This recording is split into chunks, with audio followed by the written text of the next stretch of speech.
kokowa ga tana an bushe tsakanin Aibo Hassan da Haliru Aminu na Talabiri. Yaro na ga can wallahi Aibo Hassan kai hankali. Aibo Hassan Haliru Aminu na Talabiri shi na wanda ya yi ɗan galadima ga kokowa ta kohi wadda an kai doso. Yaro ne mai tashin hankalin kokowa. Dole Aibo sai ya da hankali dan yaro ne wanda ya san kamu shan kamu gare. Wallahi Aibo Hassan kai hankali da yaron nan. Hankali Aibo.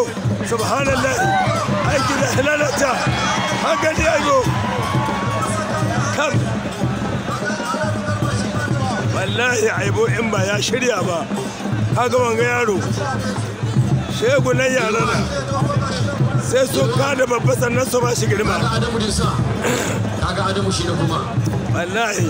Amma Adamu shi da shi. Wallahi Aibo kai hankali. Halirin nan cikin Talabiri yaro ne wanda shike. Yau hankali subhanallah. Hankali yawa Aibo ya taushe. La ilaha illallah Aibo Hassan. Ragumi gaban ka da karhi. Ragumi da tahiyya kaseta. Aibo da Hassan. Wallahi Aibo ya taushe. Kai Aibo ya kai tashi hankali. Wallahi Aibo ya kai tashi hankali. Zauna min nan ga yi dala in yi tsari ne gashi. To. Kana ga tsari. Musa garan. Ka ga shi a tsari.